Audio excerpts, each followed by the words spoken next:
Hi everyone, thank you for joining me, Wendy Anderson at justbe.me. I've set up a Patreon site, yay, finally, so you can join me on Patreon as well. So there's lots of things that I'm going to offer on there. So meditations, question answers about if anyone wants to know kind of like where a certain part of their body is aching and things like that. So kind of really some live conversations with people as well. Can't wait to meet people. So I'm really looking forward to that. So the analogy that I was given last night about the collective. So last week I was worrying about you all and your progress. And my shoulders started hurting, and when our shoulders are hurting, it's basically because we are worrying about others first and not putting ourselves first. So it's our responsibility for our own well-being, for our own happiness, for our own love. That responsibility isn't for somebody else. So even with me, my purpose for mask wearing, because I do certain practices daily. I do yoga, I do breathing exercises, I do kinesiology. I can even test what pathogens are sitting in what organs. You know, the level of testing that I can do with kinesiology is amazing. And then I use self-talk to actually dissolve and remove certain pathogens. So I have a practice daily that I take responsibility with my own health and well-being, happiness, and love. So for me, mask wearing was all about appeasing other people, really. So it was to make sure that other people were safe. That's the only reason why I wore my mask. Now before I go out, I test, is there anything that could potentially harm another person that I could potentially be carrying? And it always comes back, no, that there is nothing. So the other individual has to have the emotional susceptibility to the pathogens or the belief systems or the resonance to develop it, which is their responsibility. And this is why I was asked a year ago to prepare, to basically pack in my bioresonance practice, which I was really good at. And people really loved it, and was some amazing results from it. It does work. However, if you've got a limiting belief that you're not addressing, then it doesn't matter. You can get rid of the pathogens all day long. They'll still keep coming back to tell you you've got a limiting belief or a trauma that you need to deal with. So this is my new path. So I've given up all financial kind of security to take this new path in guiding people back to their own inner authority, back to their own power, back to their own health and well-being, back to their own happiness, back to their own love, to love themselves, back to them, back home. So it stemmed from me asking, please place me on my highest timeline. So my highest timeline wasn't using a machine, and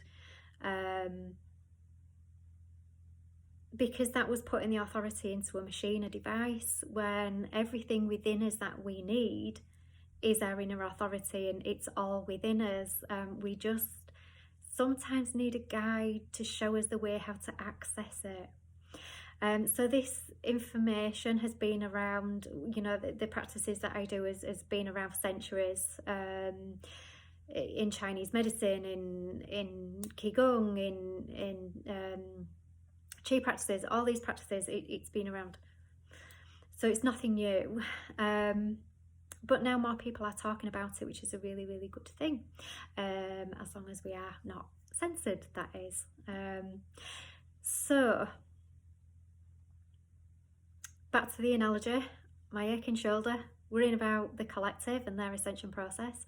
And basically what I was being told was, just worry about yourself, Wend. Just worry about yourself and your own progress and your own path.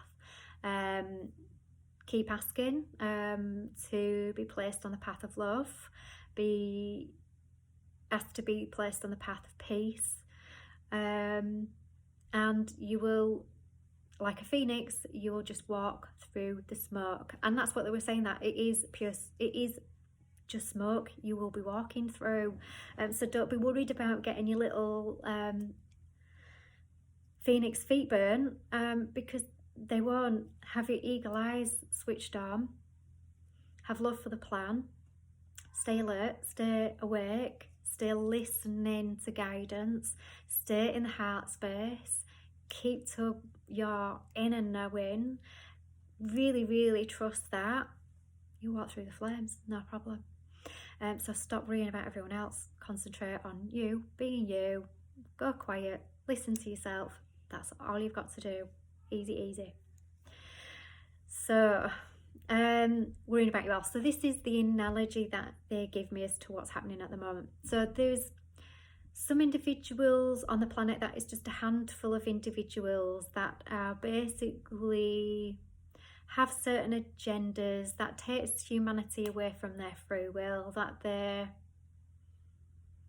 orientated to not want human beings reintegrate with their own inner guidance and power. So they want to keep it in a third dimensional state, because they reap lots of financial rewards from that, and a control system. It keeps us all exactly where they want us to be, really.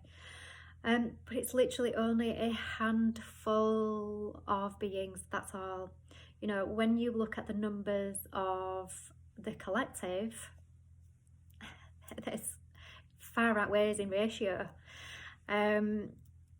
So this is about unity consciousness, but before we create unity consciousness, unfortunately we have to create division, and really see the division and really be aware of the division in order to see it, feel it, and think, do I want this really? Or am I going to step up to the plate, become the creator being that I am, and I'm going to create something else? And the something else is unity. So we are all connected to one another energetically. So it doesn't matter what the other person is doing. All that matters is what you are doing. As long as you are responsible for your energy and how you feel and what energetic frequency you are emitting, that's all that matters, because you will have an impact on the next person. So you hold everything, all of your frequencies, in your etheric field. So your etheric field, or your aura as some people would call it, we know this exists because there is equipment now that you can actually photograph it, which is really interesting. And it can be huge. Sometimes this is a really fun trick to do as well. If you feel somebody's aura, if you put your hands around somebody's energetic space, if somebody is going through a separation or a divorce, it feels like Swiss cheese. They've literally got holes in it. It's interesting. It's some people's are massive, some people's are big. You know, you can feel it from the other side of the room. So the aura can be very expansive, more than what we actually realize. So you are holding your frequency in your energetic field. So you only have to be responsible for yourself, for your own health, your own well-being, your own peace. Stop worrying about other people, and your shoulder pain will go. So the analogy I was given last night, so they gave me a scene, they described it as a scene from a nursery. So the collective are all these cute little babies. They're just little beautiful innocents that are just on their journey of growing up. But at the moment they're still innocents and they're still babies. How can you not love a baby? How can you not want the best for this baby, regardless of how innocent they are? So within the playpen of these babies, there's a handful of bullies. So these bullies are wanting all the toys, they're wanting the nice big brand new shiny car to play with, they're wanting the brand new Barbie that hasn't had the DIY haircut and the felt tip pen makeup. You know, they want the best of the toys that's in a playpen, all to themselves. They don't want to share. So when we look at a bully, we already know that a bully is a person that has suffered trauma themselves, that there is a likelihood that they have been bullied themselves, or they've not received the love that they fully require for their development. So just to let you know that the parents have removed the bullies from the playpen because it was getting a little bit too much. So they've been removed. So there are guardians of the planet that help guard us towards retaining and gathering again our free will, and for us to ascend into fourth and fifth dimensionality, and further as it will go, but for right now the first step is fourth and fifth. So there are other civilizations that are way beyond that. Go past 8 and 8 dimensions, you can shape shift and change your shape, and your physical form is crystalline and all sorts. So there are the potentials that humans have are expansive.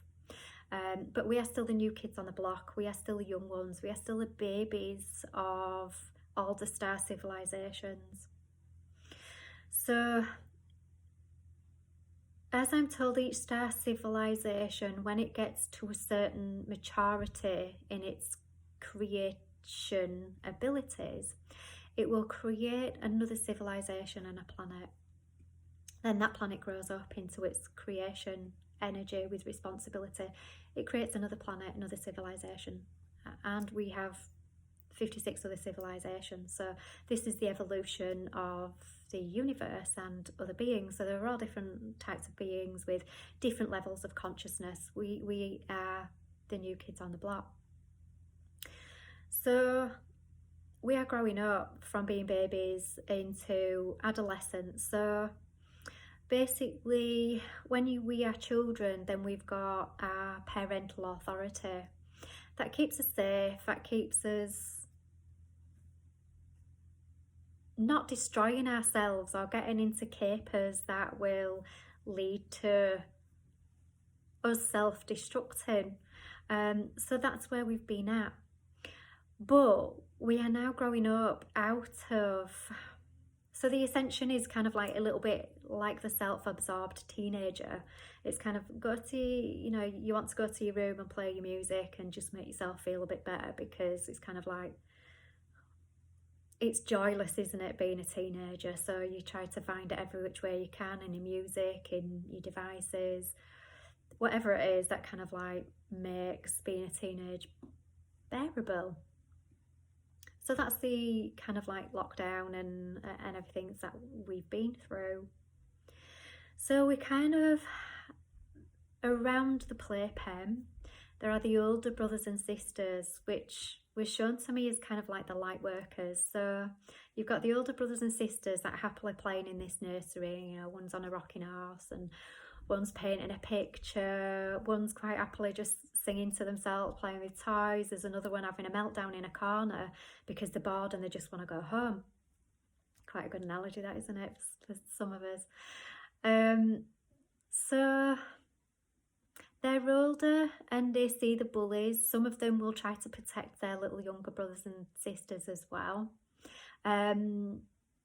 But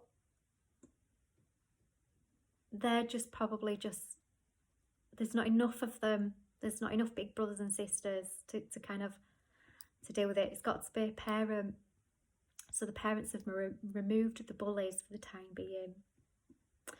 So hope that gives people a little bit of hope at the moment, because if you're feeling kind of like all these restrictions and things are getting a little bit too far, and kind of like you may be feeling exhausted with it all, so you may be just thinking, well, I just might as well go along with it because I can't fight against it anymore because it's so strong, and it's not. So basically, these bullies, yes, they have kind of friends that were assisting them in their kind of bullying campaign, so to speak, their little power campaign. So they did have friends assisting them.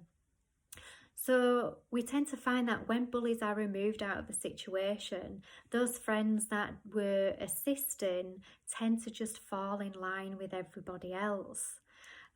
So they were kind of really influenced by the bullies. And the bullies are actually being influenced by some older brothers and sisters, basically, that haven't quite grown up, that are still a little bit negatively orientated. So this is reference to Anunnaki, negatively orientated, because not all are, like all beings. It's choice whether you want to be negatively orientated or positively orientated. It's your choice as well. But everything is created neutral. What you want to create is your creation. So don't judge it. It's not right or wrong, it just is. So that is the scenario that I was given. So they also said about the future of these bullies. So we may come into contact with them in primary school or secondary school, that they may be put back into the system at some point. However, we are older and wiser. We are bigger. And these bullies may not be as big or as tall as they were in the playpen. So we will have an opportunity to choose how we deal with the situation of the bullies. So one scenario is, if you just don't like a situation, take yourself away from it. That's perfectly fine to do that. You can do that. Or another situation is, do you know what? I'm not doing what you tell me anymore. You're not the boss of me. So what? You haven't got the power you once were. You have not got the power you once had over me anymore, because I have grown since then. I am not that person anymore. Microphone falling, sorry. So that's the difference. That is the difference. So I hope that analogy is kind of really bringing you some hope about what is going on, where we are at with the process of ascension. We will all ascend. All those babies in the playpen will all grow at one point. As a bit, you know, even babies, you can't stop their development. They will grow. Some babies will reach maturity sooner than others, and that's fine. But at some point, you'll all be out the playpen. You'll all be playing, do whatever it is you want to choose to do in the nursery or school or life, whatever it is that you want to do. So we will all get there in the end. So I hope this offers you hope. I chuckled a little bit at some of that analogy when I was giving it. So I just wanted to share that with you for now and leave my love with you. Take care, guys. Walk the walk, talk the talk. Being a light worker isn't always fluffy. This is a time now where we've just got to keep walking through the smoke. It's not flames, it's just smoke. Just keep walking. Just keep doing what you do from your heart space. Stay loving, stay peaceful. You've got this. That's all you need to do. Love one another. Make that auric field as big and as beautiful and as loving and as peaceful in a positive light as much as you can. And that's the way. But whichever path you choose is fine, and it's whichever way you choose and whichever path is fine. It'll always lead to home anyway. All paths lead to home. So I'll leave that with you. Take care, guys. Love you lots. See you later. Bye.